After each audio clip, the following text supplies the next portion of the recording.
Pada kesempatan kali ini kita akan mempelajari tentang anti-radikalisme.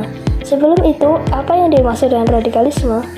Radikalisme adalah suatu paham atau aliran yang menginginkan perubahan atau pembaharuan sosial dan politik secara drastis, seringkali dengan cara-cara yang ekstrim atau bahkan menggunakan kekerasan. Ciri utama radikalisme ada 4. Yang pertama, sikap ekstrim, menolak kompromi dan cenderung memandang masalah secara hitam dan putih. Yang kedua, ada kekerasan, menggunakan kekerasan atau ancaman sebagai alat untuk mencapai suatu tujuan. Yang ketiga, ada intoleransi, tidak menerima pendapat, keyakinan, atau hal-hal yang berbeda. Yang keempat, konspirasi dan permusuhan. Beberapa contoh kasus radikalisme yang terjadi di Indonesia. Yang pertama ada ledakan bom di Hotel JW Marriott, Jakarta. Yang kedua, serangan terhadap 3 polisi di pos polisi Cikokol, Kota Tangerang, Banten oleh Sultan Azianzah pada Oktober 2016. Kemudian, aksi bom bunuh diri di Gereja Katedral Makassar pada 28 Maret 2021. Kemudian, serangan terhadap Mabes Polri oleh perempuan berinisial ZA pada 31 Maret 2021. Kemudian, kasus terduga teroris yang ditangkap di Kota Batu, Jawa Timur. Seringkali radikalisme dan ekstremisme dianggap sebagai dua hal yang sama. Padahal, arti dari dua hal tersebut berbeda. Radikalisme merupakan paham atau aliran yang ingin melakukan perubahan sosial dan politik dengan cara kekerasan atau drastis. Sedangkan ekstremisme adalah advokasi ukuran atau padanan ekstrim yang cenderung banyak dipakai dalam konteks politik atau agama. Ekstremisme cenderung berpikiran tertutup, tidak bertoleransi, anti-demokrasi, dan bisa menghalalkan segala cara untuk mencapai tujuan mereka. Ekstremisme secara terbuka menentang gagasan tentang hak asasi manusia secara universal. Persamaan di antara keduanya adalah sama-sama menentang hak asasi manusia.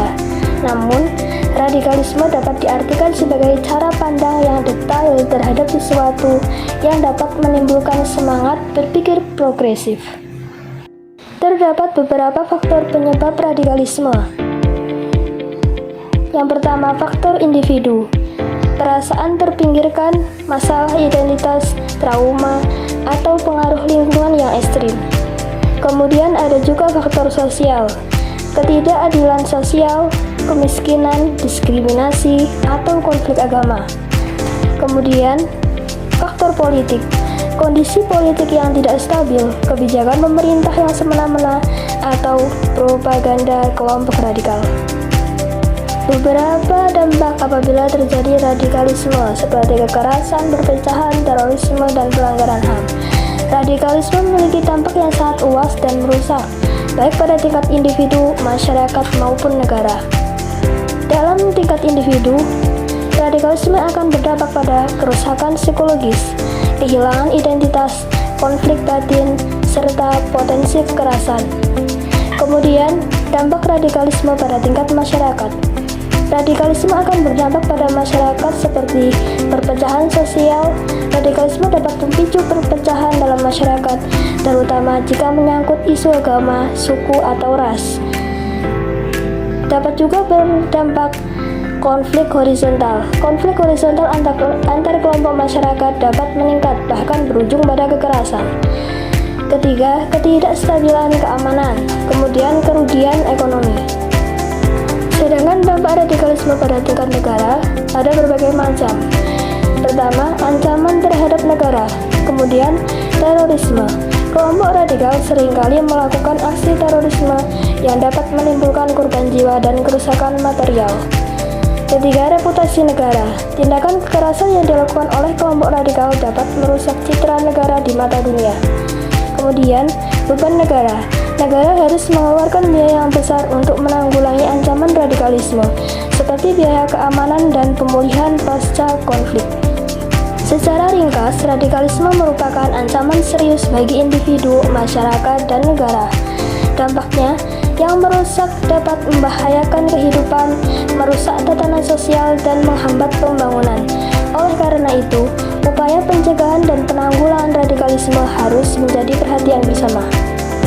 Berbagai cara mencegah radikalisme. Dari segi pendidikan, kita harus bisa menanamkan pendidikan karakter, kemudian pendidikan agama moderat, pendidikan kewarganegaraan, pendidikan kritis, serta kurikulum yang inklusif. Pencegahan radikalisme dari segi keluarga. Yang pertama, dengan komunikasi yang terbuka, kemudian contoh yang baik, pemantauan aktivitas anak, serta pendidikan agama di rumah. Sedangkan pencegahan radikalisme dari segi masyarakat, ada penguatan nilai-nilai kebangsaan, dialog antar agama, pencegahan berita bohong, dan pemberdayaan masyarakat. Sedangkan pencegahan radikalisme dari segi pemerintah, kita bisa melakukan penegakan hukum yang tegas, program deradikalisasi. Sedangkan pencegahan radikalisme dari segi pemerintah, kita bisa melakukan penegakan hukum yang tegas, program deradikalisasi, kerjasama dari berbagai pihak, kemudian sosialisasi bahaya radikalisme. Jadi, anti-radikalisme sangat penting karena dapat menjaga keutuhan, keamanan, dan kemajuan bangsa Indonesia.